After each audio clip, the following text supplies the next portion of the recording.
Hello and welcome to today's topic, which is the poetry of John Milton on Shakespeare, written in 1630.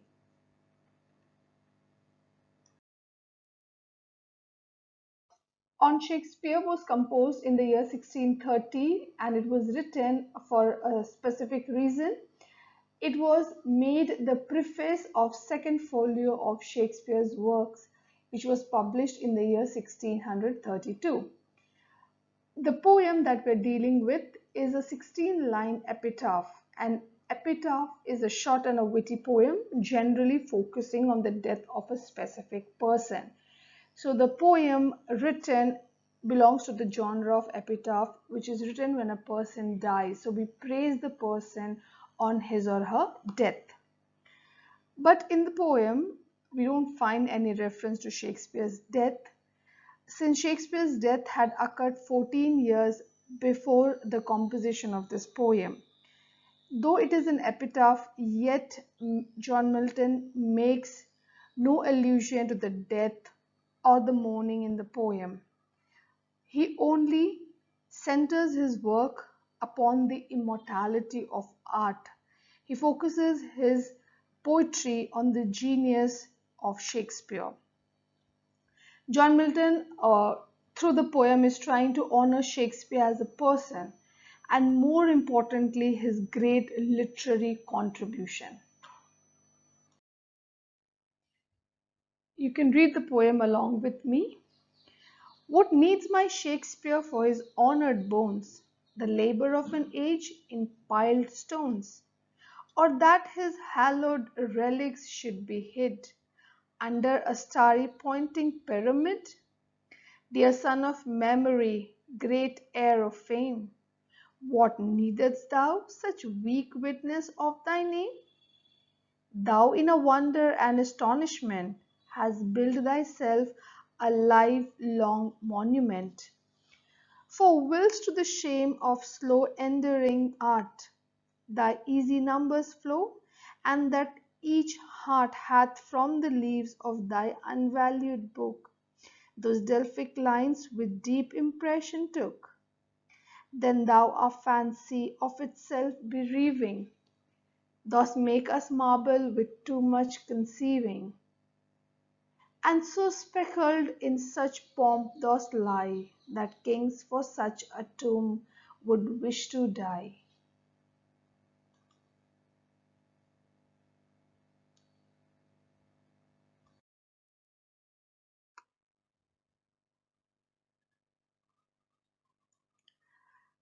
In the opening lines, the speaker poses a question about Shakespeare. The question is, why does Shakespeare need a monument to keep his remains, his honored bones? According to Milton, Shakespeare doesn't require any physical or conventional monument like a pyramid to keep his hallowed relics. Relics are remains of a person. The poet wants to make sure the reader understands that erecting monuments to Shakespeare's name should be questionable. There is no reason to hide his hallowed relics under a structure like the starry pointing pyramid. Milton feels the laboriously piled stones and pyramids are not needed for Shakespeare's honored bones.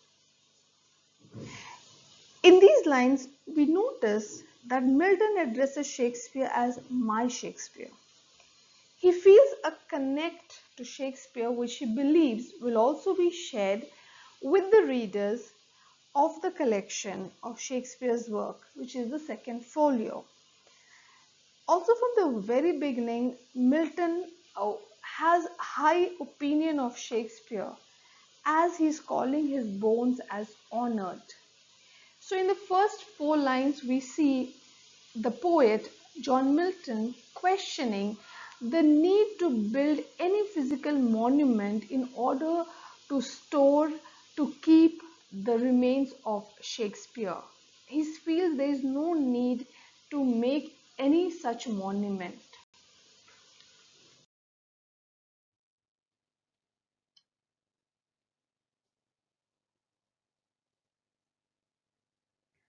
In these lines, the speaker refers Shakespeare as dear son of memory. He is remembered and valued to the memory of the people, and that's why he is son of memory.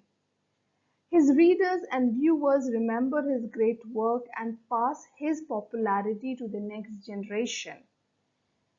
So, from generation to generation, his fame is passed, and people remember him in different generations. And that's why he is great heir of fame. So, his popularity is given to generations. In the sixth line, the speaker is posing a question again, a question to the readers and Shakespeare himself. What needest thou such weak witness of thy name? Why do you need such a weak witness of your name as a pyramid? He doesn't see any need in creating a physical monument or preserving the physical remains of someone like Shakespeare. This physical monument will be a weak witness compared to the legacy of Shakespeare. The speaker feels that Shakespeare, through his works, has left the readers wondering and astonished about the literary genius, that these readers will carry the fame of Shakespeare like a monument throughout their life. So instead of making or building a physical monument, the readers themselves will be a monument which will bear testimony to the greatness of Shakespeare.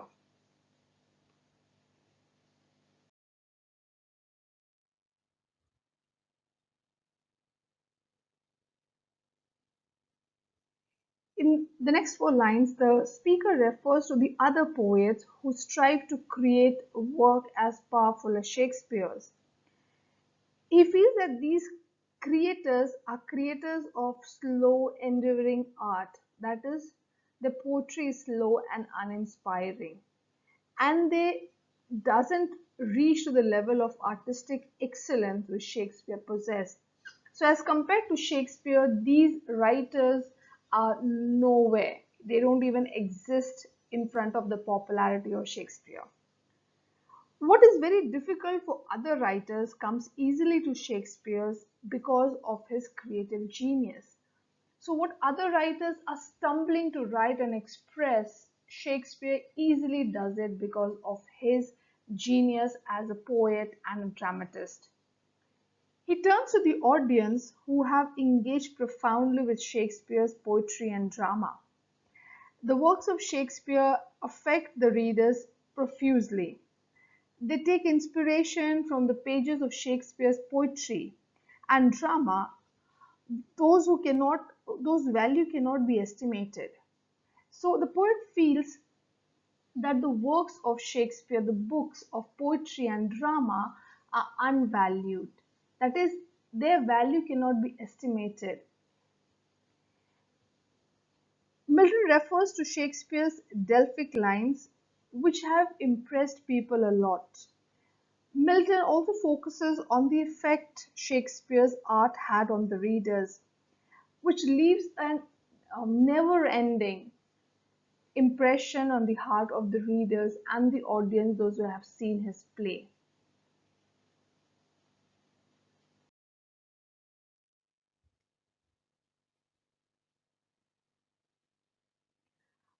In these last four lines, the speaker finally reveals what kind of tomb Shakespeare does have. The only tomb he feels fits the genius of Shakespeare is his audience. His work and his memory live within his readers and those who saw his performance, the performance of his plays. The effect that his work has on the audience is so strong that they suspend all thoughts and they are transformed into a marvel. Through art, Shakespeare has attained the ability to move and transform his audience. The poet's art has become his monument, and this monument is of greater significance than a physical monument. The bodies of the readers turn into marble spectra in which Shakespeare now rests.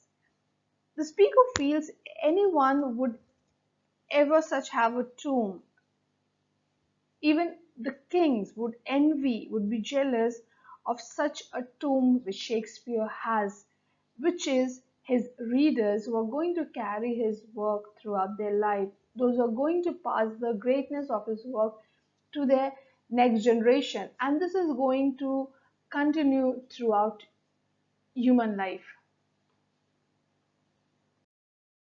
Just to summarize the poem, the speaker is asking a question to the readers.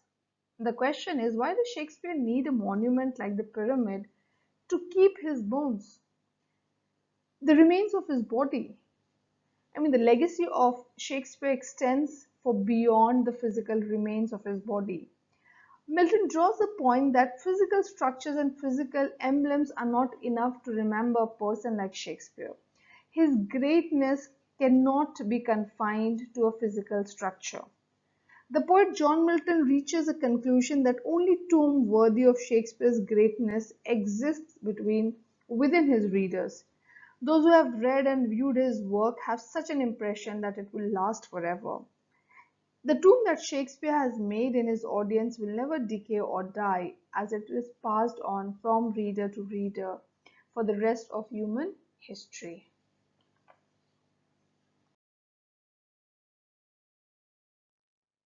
Thank you for watching this video. I hope you have understood the entire explanation of the poem. Still, if you have any doubt, you can leave it in the comment section. I'll get back to you with your answers. Thank you.